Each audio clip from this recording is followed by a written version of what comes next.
मिनश्शैतानिर्रजीम बिस्मिल्लाहिर्रहमानिर्रहीम अल्हम्दुलिल्लाहि रब्बिल आलमीन अस्सलातु वस्सलामु अला सय्यदिल मुरसलीन सय्यदना शफीअना हबीबना नबीना व तबीब क़ुलूबिना महबूब रब्बिल मुअमिनीन जद्दिल हसन वल हुसैन मौलाना मौला सकलान बिल क़ासिम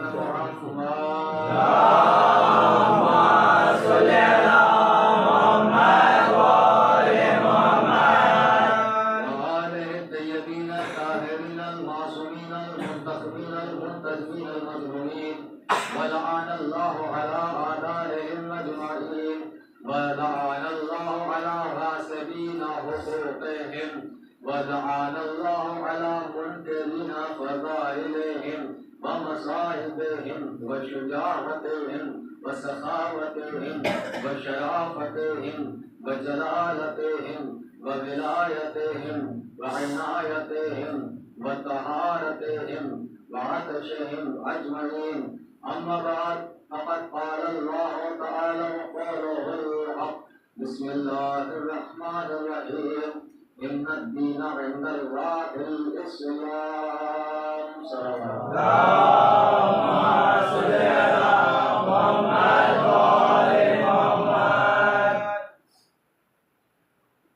अज़ीज़ान मोहतरम, पुरसदारान इमाम मज़मून करबला, सौबारान सय्यदुल शुहदा, मातमदारान फ़कीर नवा, मुसलसल मजालिस का दौर है।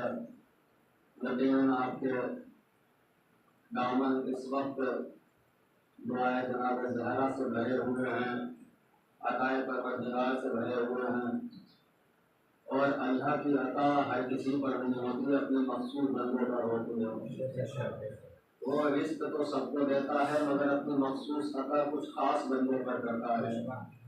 और बाबा हुसैन के मौजूदात क्या आपसे छुपे हुए तो नहीं हैं, सब आपके सामने हैं। कि इस फर्श-ए-आज़म ने बेरोजगारों को रोजगार दिया, बेऔलादों को औलाद दी। उस रोजगार में हमारी परेशानी, इस फर्श-ए-आज़म में हमारी परेशानियाँ दूर की। मालूम हुआ कि अगर हम यहाँ पर आ जाएँ तो खुदा हमारी इस इबादत से इतना खुश होता है, वो कहता है कि आज मैंने देने के दरवाजे खोल दिए हैं, अब तुम अपने दिल के लेने के दरवाजे खोल दो। मन करके तकलीफ का बचा हुआ कुछ हिस्सा आपकी खिदमतों में पहुँचाने की ज़हमत कर रहा हूँ, कोशिश कर रहा हूँ कि इन्नद-दीन इंदल्लाहिल इस्लाम बड़ी मशहूर और मारूफ ये आयत है कि अल्लाह के नज़दीक अगर कोई दीन है, पसंदीदा दीन है, कोई काबिल एहतराम दीन है, कोई काबिल दाद दीन है, कोई काबिल तारीफ दीन है, कोई अगर बेहतरीन दीन है तो फ़कत और फ़कत इस्लाम है। अल्लाह कहता है कि अगर तुम इस दीन के अलावा जितने चाहे अच्छे अमल लेकर आ जाओ और किसी और दीन पर तुम्हारा ईमान है तो मैं तुम्हारे किसी भी अमल को कबूल नहीं करूँगा। तो परवरदिगार ने कानून ये बनाया कि सारे अच्छे अमल इस्लाम के साथ कबूल होंगे। मगर अल्लाह ने यहाँ पर हमको आज़ाद नहीं छोड़ा, बल्कि आगे कहा कि देखो ये भी ना सोचना कि तुम इस्लाम के दायरे में हो, उसके बाद सारे काम अच्छे कर रहे हो तो मैं कबूल कर लूँगा। नहीं, इस्लाम के साथ साथ विलायत आले मोहम्मद को भी ज़हरा में रखना, विलायत आले मोहम्मद को भी अपने खून में रवा रखना। ऐसा ना हो कि तुम मौला अली के दुश्मन हो और खुद को तुम मुसलमान कहते होगे दुनिया की नज़र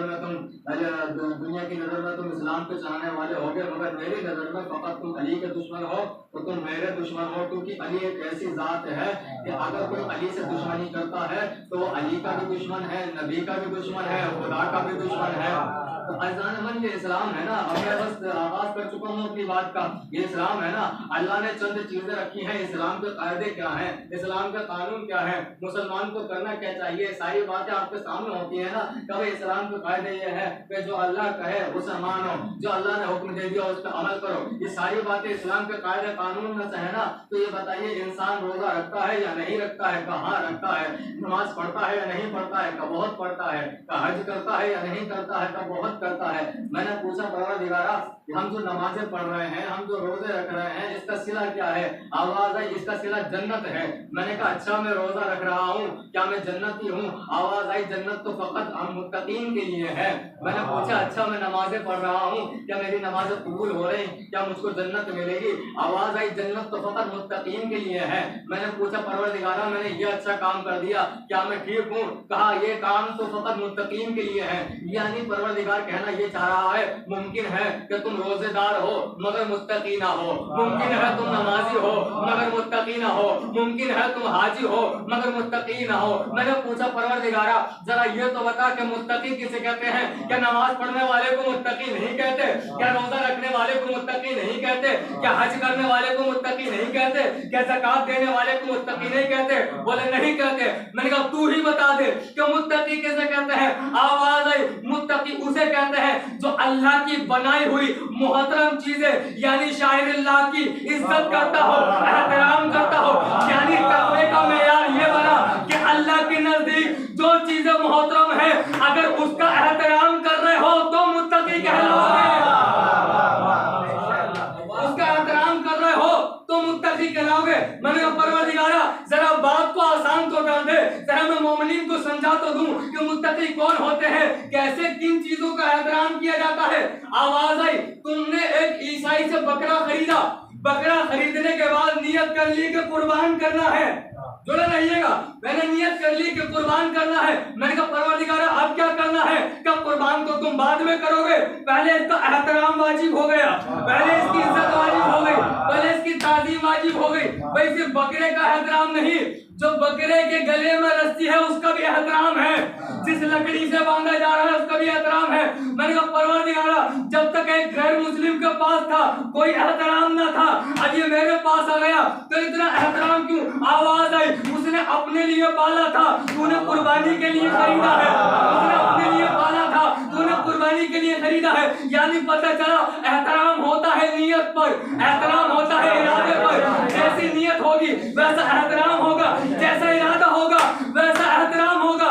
जैसे बकरा पहले काबिल एहतराम ना था, नियत के बाद काबिल एहतराम हो गया, ऐसे ही मैंने बाजार से कपड़ा खरीदा, कोई एहतराम ना था, मैंने सोचा अलम बनाऊंगा,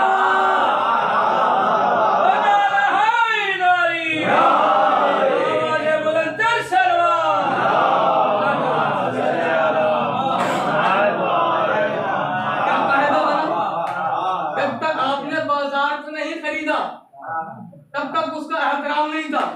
जो कपड़ा लाए खरीद के उसका एहतराम, जो डंडा लाए अलम के लिए उसका एहतराम, जो पंजाब कारखाने से खरीद के लाए उसका एहतराम। तो परवरदिगार जहां ये चीजें बनती है वहां तो उठा उठा कर फेंकते हैं, जब तक नियत नहीं होती है, जब तक नियत नहीं होती है, नियत नहीं होती है। मैंने कहा इसका मतलब क्या हुआ? आवाज है इसका मतलब ये हुआ कि जब हमारी राह में देने का तुम इरादा कर लो, जब तुम नियत कर लो तो एहतराम वाजिब है। मैंने कहा माबूद क्या मतलब? का मतलब यह है जो चीजें हमसे मुंसलिक हो जाए, जो चीजें हमसे मंसूब हो जाए उनका बड़ा एहतराम। मैंने कहा परवरदिगारा जो दुम्बा इस्माइल और इब्राहिम के लिए आया था आज वो हमारे पास नहीं है, क्या किया जाए? का कोई बात नहीं, उसकी छवि लाओ, उसका भी एहतराम करो, उसकी छवि लेकर आओ, उसका भी एहतराम करो। भाई दुम्बा वो नहीं है, छवि है मगर एहतराम वाजिब है। हमारे पास भी सुलझना वो नहीं है, छवि है मगर एहतराम वाजिब है।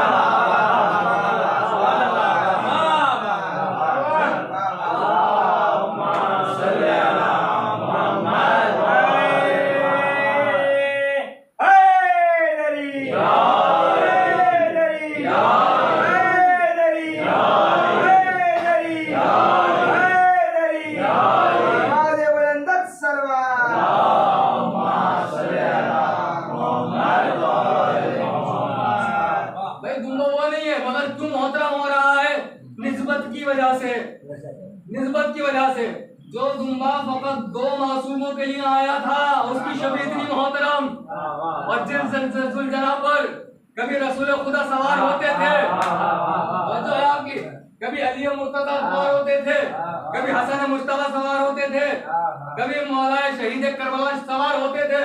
अब सोचो कि जिस पे इतने मासूम सवार हो गए उसका एहतराम कितना है, उसका एहतराम कितना है। एहतराम करो और मुत्तकी बनते चले जाओ।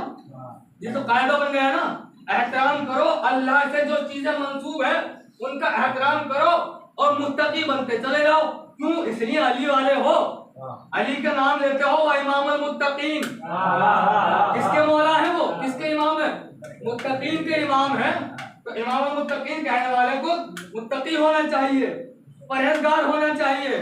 और सुनिए, अगर रसूल खुदा की जात ना होती तो हमको पता नहीं चलता कि एहतराम किसे कहते हैं।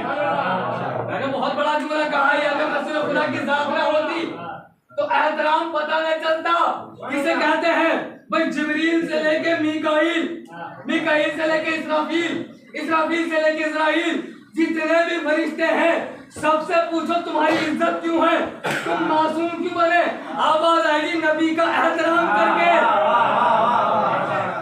आपकी भाई आवाज आई नबी का एहतराम करके, तो पता चला आदम वो है कि जिनका एहतराम सारे फरिश्ते करते हैं, और आदम से लेके ईसा तक सारे नबी आखिरी नबी का एहतराम करते हैं। अब तारीख ने बताया जिसका सारे नबी एहतराम करते थे वो बतूल के दरवाजे पे कहता था अस्सलाम अलैकुम।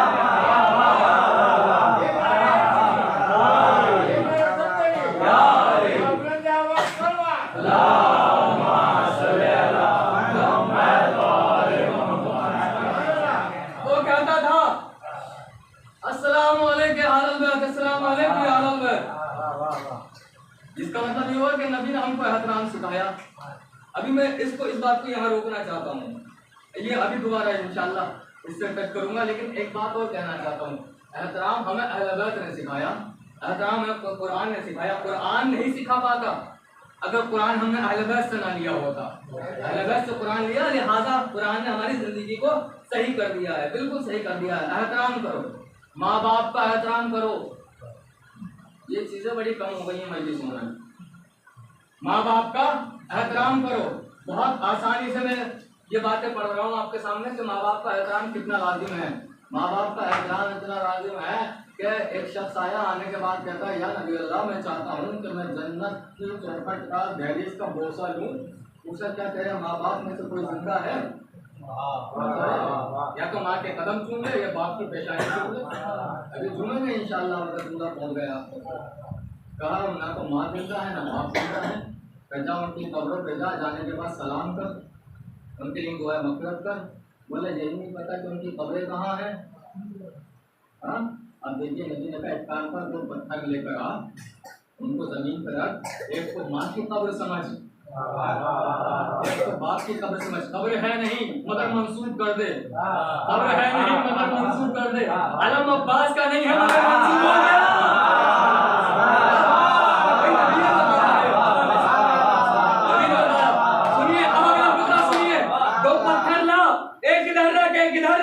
माँ बाप की कब्र समझ, और समझने के बाद अब तू दूर से उनको सलाम कर, अब तू दूर से उनको सलाम कर। नबी अल्लाह क्या कहना चाहते हैं? क्या कहना ये चाहता हूँ जो तुम्हारे सामने ना हो उसको दूर से सलाम करो। हमने कहा ठीक है, मजलिस के बाद कहा अस्सलाम वालेकुम।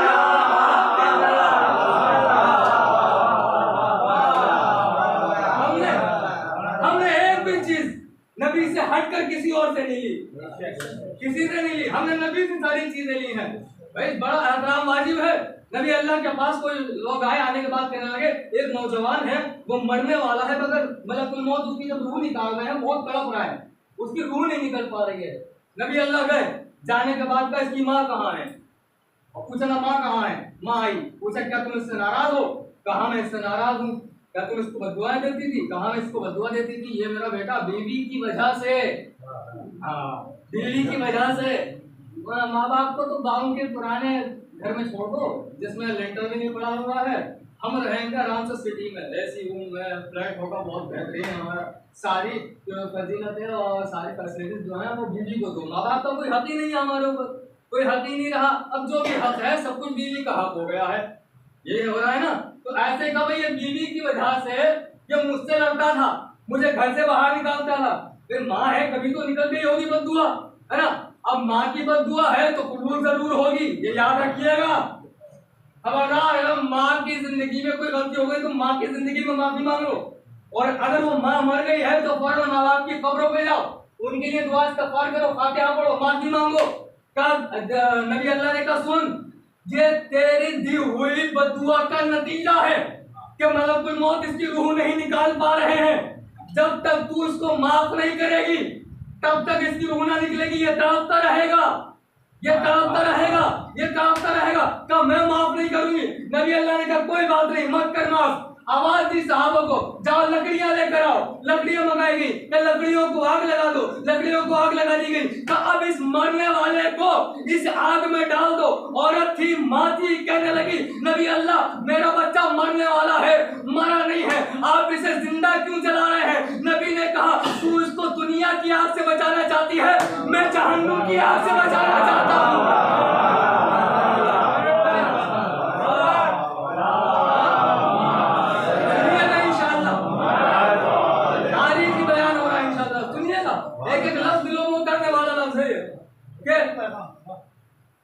माँ और बाप का एहतराम करो। हुज़ैफा यमानी बेहतरीन एक सहाबी, कौन कहता हम सहाबी नहीं पढ़ते? हम पढ़ते हैं, मगर सहाबी में वफादार हो तब हम पढ़ेंगे, हमारी शर्त है। अब किसी को भी सहाबी करोगे तो भैया मेरे बहुत सहाबी हैं, आपके बहुत सहाबी हैं, सबके सहाबी होते हैं। सहाबी वो नहीं जो खुद कहे तो मैं सहाबी हूँ, सहाबी वो है जिसे मासूम कहे ये मेरा सहाबी है, ये सहाबी होता है, ये सहाबी होता है ना। हम तो किसी में लानो तान करते नहीं है, बस ये है कि दुश्मन ज़हरा का एहतराम नहीं किया जाता, ये हमारी मजबूरी है। माफी चाहते हैं, हमसे एहतराम नहीं होता, हम उनको कुछ नहीं कह सकते। आवाज आई कि माँ बाप का एहतराम करो, कुरान ने कहा माँ बाप का एहतराम करो, तो हुज़ैफा यमानी मुझे याद आ गया। हुज़ैफा यमानी मोमिन सहाबी, बाप इनका मुशरिक, याद रहना चाहिए। होता है कभी कभी बाप जो होता है वो गलत होता है, बेटा सही होता है। जनाब ज़ैनब ने करके दिखा दिया, जनाब ज़ैनब ने करके दिखा दिया कि बेटे के मुंह से बाप के ऊपर लानतें पड़ी है ना। जनाब ज़ैनब ने करके दिखा दिया। हुज़ैफा यमानी रसूल खुदा के साथ भी रहे हैं, उम्मुल अली के साथ भी रहे हैं। तो हुज़ैफा यमानी जब किसी जंग में रसूल खुदा के साथ थे, उनके साथ दूसरे लश्कर से जंग कर रहे थे, लड़ते लड़ते जद में सामने मुकाबिल पर उनका बाप आ गया। भाई ये बेटा जो मोमिन है, बाप मुशरिक है, बाप आ गया, सोचा बाप होगा, मगर ये है तो इस्लाम का दुश्मन, है तो नबी का दुश्मन। कितना अच्छा हो बेटे के हाथ से बाप मार दिया जाए। मेरे साथ जुड़ जाइए। अब जैसे तलवार उठाई, पीछे से रहमतुल आलमीन की आवाज आई, नहीं हुज़ैफा नहीं, बाप को न मारना, बाप के कातिल की गुंजाइश नहीं है, मेरी शरीयत में भी गुंजाइश नहीं है। नबी अल्लाह मुशरिक है, कोई बात नहीं, कोई और मारेगा, तू ना मारना। क्यों? का बाप का एहतराम वाजिब है, तवर्रुक दे रहा हूँ, बाप का एहतराम वाजिब। भाई जो बाप मुशरिक है उसका एहतराम वाजिब है, इतना वाजिब कि ना मारो, तुम्हारा बाप तुम्हें मजलिसों में लेकर गया था।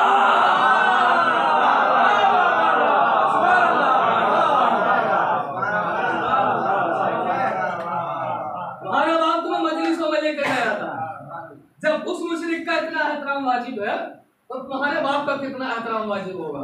तो है ना आपकी, बस ये आखिरी जो महात्मा आ गई गुफ्तगू, तो माँ बाप का एहतराम करो। तो एहतराम सिखाया है जनाब रसूल खुदा ने, कैसे करना है, कैसे करना है। रसूल खुदा की हर अदा में एहतराम, खड़े होते हैं तो एहतराम, बैठ जाते हैं तो एहतराम। नहीं पहुंच दिया, मैं वाजे करूंगा, मैं वाजे करूंगा, मैं वाजे करूंगा। खड़े होकर बुतूल का एहतराम किया, बैठकर हुसैन का, बैठकर भाई बच्चे को दोस्त पे सवार करना है ना, बिठाना है या नहीं बिठाना है, ना दोस्त पे सवार करना है ना। नाना सारे मदीने के बच्चे सवारियों पे घूम रहे हैं, मेरी सवारी कहाँ है? नाना की आवाज आई, तुम्हारी सवारी से अजीम कोई सवारी ही नहीं है, तुम्हारी सवारी से अजीम कोई सवारी ही नहीं है। कहाँ? कब मेरे दोस्त पर नबी नीचे बैठे, एहतराम है या नहीं है? नबी नीचे बैठे, एक तरफ हसन को बिठाया, एक तरफ हुसैन को बिठाया, अब देखिए बहुत बड़ा जुमला आ गया, अल्लाह का सूरज छोटा है, जुमला बड़ा है। नहीं, ऐसे नहीं, मेरा दिल दुखेगा अगर ये जुमला जाया हो गया तो। इमाम हसन इमाम हुसैन दोनों मासूम बैठे हुए हैं, आखिरी जुमला है और सहमत तमाम हो रही है कि इमाम हसन बैठे हैं, इमाम हुसैन बैठे हैं। इमाम हुसैन ने कहा, नाना मदीने के बच्चे भी सवारियों पर, हम भी सवारी पर, मगर फर्क इतना है, ये जो सवारियां हैं ये बोल रही हैं। मेरी बात एक एक बंदे के दिल में उतरनी चाहिए। सुनिए कितना बड़ा जुमला है ये तारीख का, पूरी कायनात इस जुमले के आगे छोटी है, ये बहुत बड़ा जुमला है। क्या नबी अल्लाह है हमारे नाना, ये जो सवारियां हैं दूसरी ये बोल रही है, आप क्यों नहीं बोलते? आप भी कुछ चलते चलते बोले, कोई आवाज निकाले। नबी अल्लाह ने कहा, अल अफू अल अफू, हे बख्शने वाले बख्श दे, हे बख्शने वाले बख्श दे। बहुत बड़ा जुमला है, सुनिए। कहा अल अफू अल अफू, हे बख्शने वाले बख्श दे, हे बख्शने वाले बख्श दे। इधर अल्लाह ने आवाज सुनी, जिब्रील को हुक्म दिया, हे जिब्रील मेरे पैगंबर ने कह दिया बख्श दे बख्श दे, 2 बार कह दिया, अब अगर मेरा नबी तीसरी बार कह दे तू जहन्नुम की आग बुझा देगा।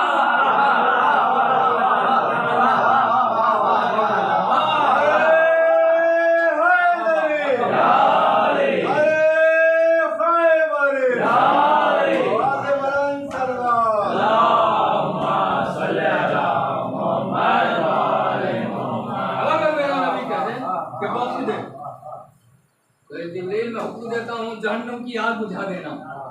चलो आग बुझाने की बात हुई, मगर ये भी तो सोचो कि जहन्नुम खल्क किसके लिए हुई है।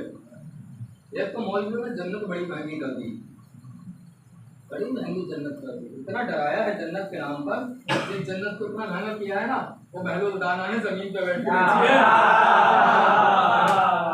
महंगी कर दी जन्नत। अरे हमारी मिल्कियत है जन्नत, किसकी है? हमारी मिल्कियत है, पूरी तरह हमारी मिल्कियत है। हमारे बाप का हक, अली हमारा बाप है, हमारे बाप की जागीर है। नबी अल्लाह ने कहा, अली और मैं इस उम्मत के बाप हैं, हमारे बाप की जागीर। हम कह सकते हैं कि जन्नत हमारी है, बनी ही हमारे लिए। इतना डराया है ना इमाम हुसैन के मकसद से दूर करने के लिए, नमाजों के नाम पे, कुरान के नाम पर, इस्लाह के नाम पर, ऐसे न करो वैसे न करो, तू न करो तू न करो। तेरे बाप का नहीं कर रहे हैं, जहरा के लाल कर रहे हैं।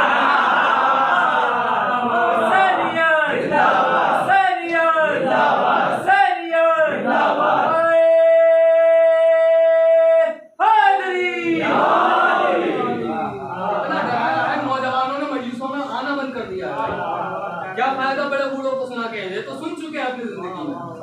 नौजवानों को बुलाओ, उनको बुलाओ। इतना जन्नत क्या क्या बड़ी चीज है जन्नत। फर्श आज़ाद से तो बड़ी नहीं है, फर्श आज़ाद से तो बड़ी नहीं है भाई। क्या किसे कहते हैं जन्नत? जिसमें दुनिया की कोई दिमाग में टेंशन ना हो। कितने लोग बैठे हैं जिन्हें यह कारोबार की टेंशन है? जो कह दे कि मैं मजलिस सुन रहा हूँ मगर कारोबार की टेंशन है। कोई है जो ये कहते दुकान में ताला लगाना भूल गया, तो है यहाँ पर बैठा हुआ। जन्नत कहते ही उसे है जहाँ कोई फिक्र ना हो, जहाँ सारे मासूम हो। इससे बड़ा जुमला तो नहीं हो सकता था मजलिस का, इससे बड़ा तो जुमला नहीं हो सकता था मजलिस का, जहाँ सारे मासूम हो। मगर सुनिए, जन्नत में हमारा महल अलग होगा, मासूम का अलग। फर्श आज़ा ये है, यही हम बैठे हैं, यही मोहम्मद बैठे हैं, यही अली बैठे हैं। इससे तो बड़ी नहीं है ये, फर्श आज़ा से तो बड़ी नहीं है, इससे बड़ी नहीं है। जन्नत को इतना महंगा ना बनाओ। हम झूठे लोगों के मानने वाले नहीं है, सच्चे लोगों के मानने वाले हैं। जन्नत हमारे लिए कोई बड़ी बात नहीं है, और हमने हुसैन के गुजारी जन्नत के लिए की ही नहीं है, की ही नहीं है, जन्नत के लिए नहीं की। भाई वो करे जिसको यकीन ना हो, भाई वो करे। बापुदा ये अभी की तकरीर, ये जितनी भी एक भी जुमले की तैयारी नहीं की, सब बीबी मिंबर से अदा कर रही है। भाई वो करे जन्नत की तैयारी जिसे यकीन ना हो। हमसे तो ज़हरा का वादा हो चुका।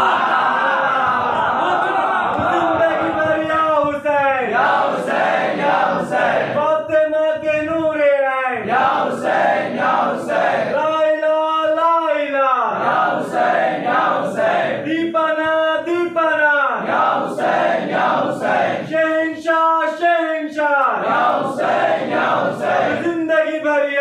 हुसैन या हुसैन या हुसैन। इमाम ज़माना बुलंद सल्लल्लाहु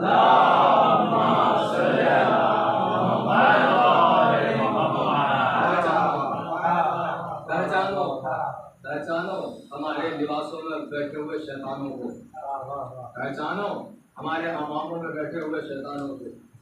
मौला जी ने कहा है किसी के लिबास से तुम अंदाजा न लगाना कि ये आलिम है, मुत्तकी है। उसके किरदार से देखना कि वो क्या है। हुसैनियों का किरदार ऐसा हो कि हमें पहचान न करानी पड़े हम हुसैनी हैं, दुनिया देख कर कहे कि ये हुसैनी है। ये हमारी पहचान है, पूरी दुनिया देख कर कहे कि हम हुसैनी हैं। बस हो गया। क्यों हम हुसैनी? मकसद क्या है तुम्हारा? मकसद क्या है? आवाज आई फकत आजादारी है हुसैन, फकत। पूरी जिम्मेदारी से करो, बस आजादारी, बस आजादारी। ना टकराओ आजादारी को नमाजों से, ना टकराओ, कोई मुकाबला नहीं है, जरूरत भी नहीं है करने की, ना टकराओ। जनाब ज़ैनब ने ये नहीं कहा था जो नमाजें पढ़ेगा मैं उनके लिए दुआ मांग रही हूँ, अल्लाह वो कौम अता कर दे जो रोजा रखेगी।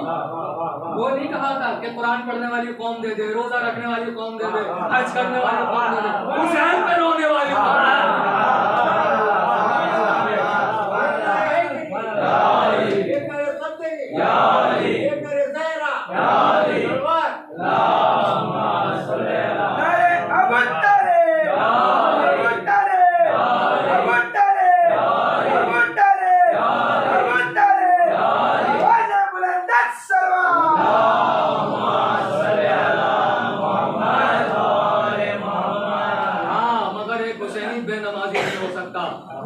नहीं हो सकता।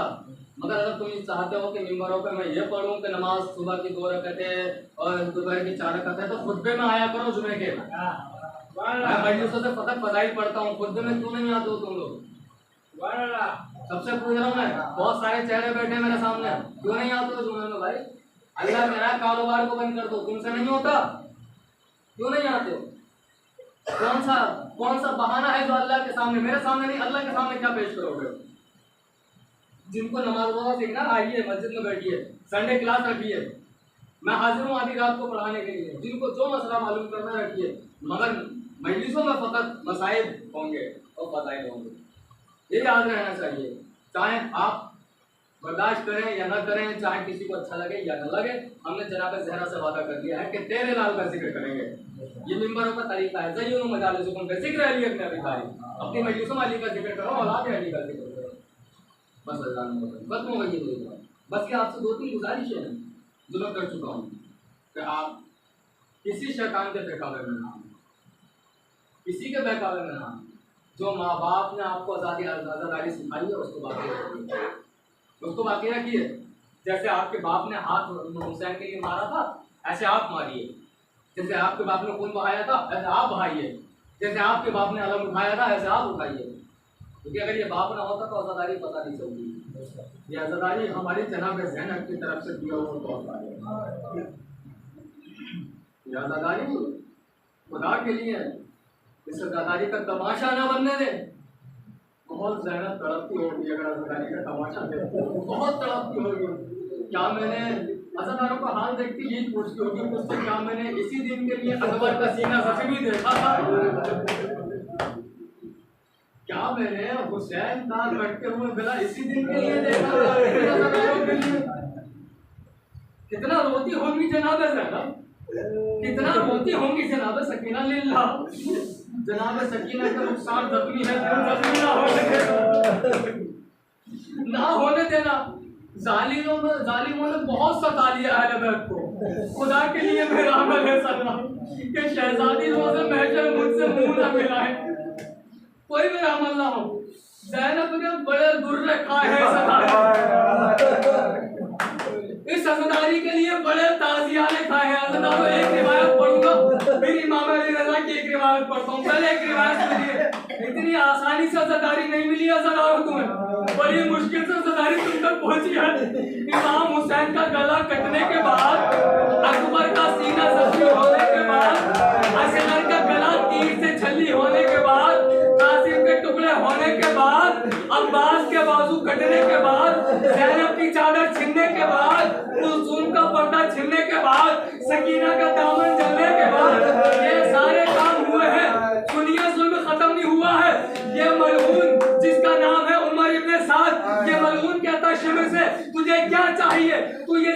क्या चाहता है कि मैं बहुत भारी इनाम चाहता हूँ, बहुत बड़ा इनाम चाहता हूँ। एक लोहे का ताजिया न दिया, एक लोहे का ताजिया न दिया कि मैं तुझे शिविर से सबसे बड़ा इनाम दिलाऊंगा। मगर याद रहे, इस करबला से लेके कूफा तक, कूफा से लेके शाम तक, शाम से लेके जिंदान तक 2 महीने का सफर है। मैं सबसे बड़ा तुझे इनाम दिलाऊंगा, मगर याद रहे ये ताजियाना तेरे पास है। इस रास्ते में एक लम्हे को भी सकीना सो ना पाए।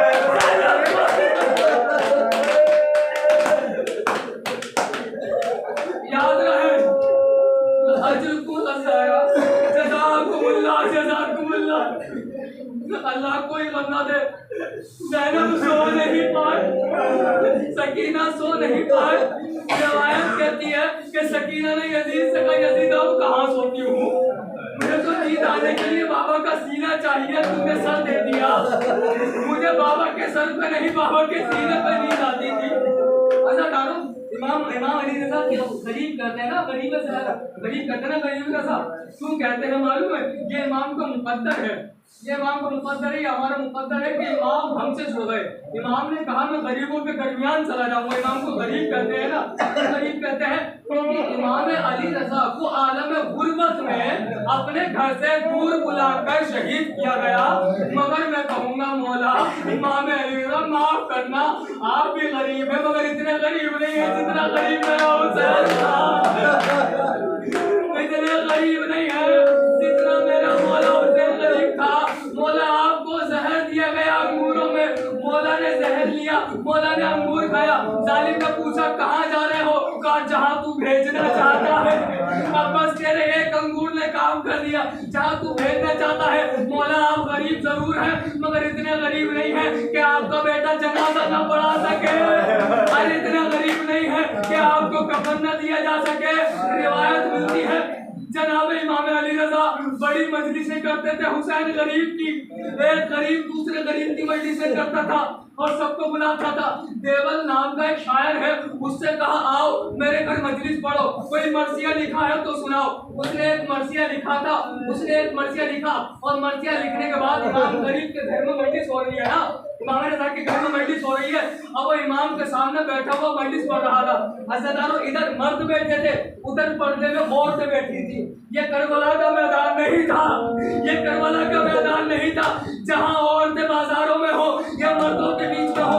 इधर मर्द बैठे थे, उधर औरतें बैठी थी। देवल मिंबर पे पहुंचा, मिंबर पे पहुंचने के बाद क्या देखा, मेरा गरीब इमाम नीचे बैठ गया।